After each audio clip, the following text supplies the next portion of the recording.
ассалому алайкум тамошобинони канали Хати Сиёҳ.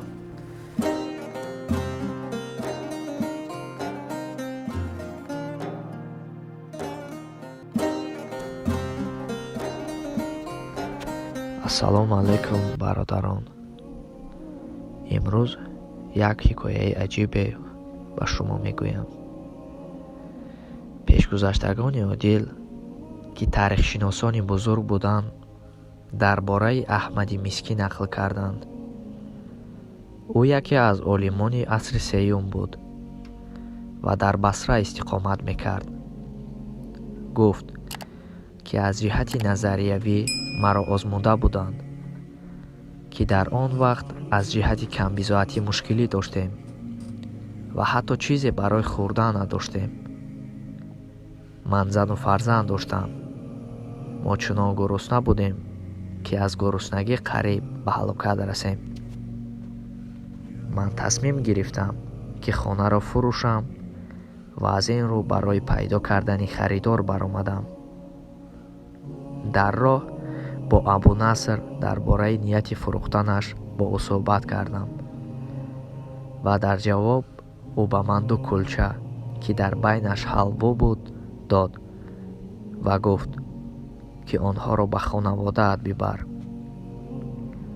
дар роҳ бо як зане, ки як писар дошт, вохӯрдам. онҳо ба кулчаҳо нигоҳ карда истода буданд. зан гуфт кӯдак ятимӣ гурусна аст ва қувват надорад ки ба гуруснагӣ тоб оварад. талаб дошт ки ба онҳо чизе аз барои Аллоҳ хайр кунад. ва кӯдак ба ман нигарист ва ин чашмони кӯдакро ҳеҷ вақт фаромӯш карда наметавонам. он чашмони пуррашки кӯдакро ва ба модараш ғизо додам. ба худо қасам, пуле надоштам ки худ барои зану фарзандони худ ғизо бихарам. ба ғамгинона пуштамро дар як деворе мондам. ба фикри фурӯхтани хона задам ва боз ба суроғи Абу Наср рафтам. ва дар замоне ки Абу Насрро пайдо намудам, ӯ хурсандона ба ман гуфт: ай Муҳаммад, чӣ туро дар ин ҷо доштааст, вақте ки дар хонаи ту чӣ қадар бойгарии зиёде аст? ман гуфтам: чӣ гуна бойгарӣ? Абу Наср дар ҷавоб гуфт: аз Хуросон як нафаре омодааст ва сарҳади Афғонистону Покистон, ва аз ҳамин замон ӯ аз одамон дар бораи падарат ва хешу таборат пурсидааст.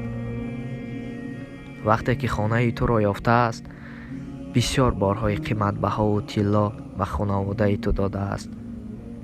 ман гуфтам: барои чӣ падари манро пурсон будааст, намедонӣ? ӯ дар ҷавоб гуфт: падари ту 30 сол қабл ба савдои ӯ пул монда буд, аммо савдоаш хуб набуд. вақте боз хуб шуд, 30-солаи пулат, ки чӣ қадаре шуда буд, ба ту овард. шукр гуфтам, ки он зани ниёзманд ва ӯ писарро кӯмак кардам. онҳоро боз дубора ёфта, ба онҳо сарват додам. пас ман ба тиҷорат оғоз карда, як қисми моли худро ба садақа барои худо сарф намудам ва моликиятам зиёд шуд. некиро ба ёд овардам ва дафтарҳои аъмоли фариштагон ва умед доштам ки яке аз бандаҳои ҷаннатии Аллоҳ шудаам. шаб ҳангоми хоб рафтам ва дар хобам дидам ки кирдору бадиамро баркашиданд.